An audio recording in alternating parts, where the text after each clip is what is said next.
అక్షయ తృతీయ నుండి ఈ 6 రాసుల వారికి సువర్ణ అవకాశం కలగబోతుంది. వారి జీవితాలు మారబోతున్నాయి అని చెప్పవచ్చు.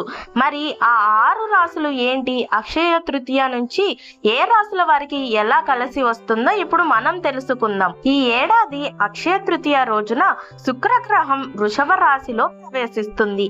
ఈ అరుదైన గ్రహ మార్పు వల్ల ఏ రాసుల వారికి ఆర్థిక పరంగా మంచి లాభాలు కలుగుతున్నాయి, ఎవరి రాశి ఎలా అదృష్టం ఉందో ఇప్పుడు మనం తెలుసుకుందాం. హిందూ సాంప్రదాయాల ప్రకారం అక్షయ తృతీయకు విశేషమైన ప్రాముఖ్యత ఉంది. ఈ ఏడాది అక్షయ తృతీయ ఏప్రిల్ 19న మనము జరుపుకుంటున్నాము. ఇదే రోజున సంపద వైభవానికి అధిపతి అయిన శుక్రగ్రహం వృషభ రాశిలోకి ప్రవేశించడం వల్ల ఈ గ్రహ సంచారం వల్ల కొన్ని రాశుల వారికి జీవితాల్లో చాలా మార్పులు కనిపిస్తున్నాయి అని చెప్పవచ్చు. ఈ అక్షయ తృతీయ విశిష్టత ఏమిటంటే వైశాఖ మాస శుక్లపక్ష తదియ నాడు ఈ అక్షయ తృతీయను మనం జరుపుకుంటాము. నేడు ప్రారంభించే ఏ పనినైనా అక్షయం అంటే నాశనం లేనిది అని చెప్పవచ్చు. అంటే ఈ రోజు మనం ఏదన్నా పనిని ప్రారంభిస్తే అది మనకు నాశనం లేకుండా, అడ్డంకులు లేకుండా మనకు నిలుస్తుంది అని చెప్పవచ్చు. అంటే ఉదాహరణకు ఈ రోజున కొత్త వ్యాపారాలు మొదలు పెట్టడం, బంగారు కొనడం లేదా భూములు కొనడం, ఎందులో అన్నా ఇన్వెస్ట్ చేయడం వల్ల మనకు ఈ రోజు నుంచి మనకు మంచి ఫలితాలు కలుగుతాయి అని చెప్పవచ్చు. అలాగే ఈ అక్షయ తృతీయ వల్ల ఏ రాశులకి ఏ దశలు మారి వాళ్ళ జీవితాల్లో కొత్త మార్పులు, అభివృద్ధి, ఆదాయం ఎలా ఉన్నాయి, మరి ఆ రాశులు ఏంటో ఇప్పుడే మనం తెలుసుకుందాం. ముందుగా మొదటిది మేషరాశి. ఈ రాశి వారికి అదృష్ట రాశులు వీరి అని చెప్పవచ్చు. వీరికి ఆర్థిక పరిస్థితి బాగా మెరుగుపడుతుంది అని చెప్పవచ్చు. నిలిచిపోయిన పనులు వేగంగా పూర్తవుతాయి. పెట్టుబడులు పెట్టడానికి ఇది చాలా అనుకూలమైన సమయం అని కూడా చెప్పవచ్చు. కుటుంబ సభ్యుల సహకారం ఈ రాశి వారికి పూర్తిగా అందుతుంది. తరువాత రెండవది వృషభ రాశి. ఈ రాశికి శుక్రుడు సర్వరాశిలో రావడం వల్ల వీరికి ఆదాయ మార్గాలు బాగా పెరుగుతున్నాయి అని చెప్పవచ్చు. గతంలో ఉన్న ఆర్థిక ఇబ్బందులు తొలగిపోయి వృత్తి జీవితంలో మంచి గుర్తింపు, స్థిరత్వం లభిస్తుంది అని చెప్పవచ్చు.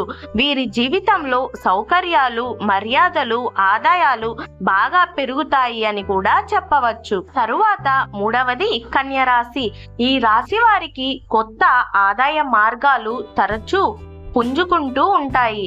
పెళ్లి ప్రయత్నాల్లో ఉన్న వారికి ఇది మంచి సంబంధాలు దొరికి తెచ్చి పెడతాయి అని చెప్పవచ్చు. వ్యక్తిగత బంధాలు బలపడతాయి. జీవితంలో కొత్త ఉత్సాహం కనిపిస్తుంది అని చెప్పవచ్చు. తదుపరి నాలుగవది తులారాశి. ఈ రాశి వారికి పొదుపు పెంచుకోవడానికి ఇది మంచి సమయం అని చెప్పవచ్చు. అనవసర ఖర్చులు చాలా వరకు ఈ రాశి వారికి తగ్గుతాయి. ఆస్తుల కొనుగోలు లేదా పెట్టుబడులకు అవకాశం మంచిది అని చెప్పవచ్చు. కుటుంబంలో ప్రశాంతత వాతావరణం నెలకొంటుంది. తరువాత ఐదవది ధనుస్సు రాశి.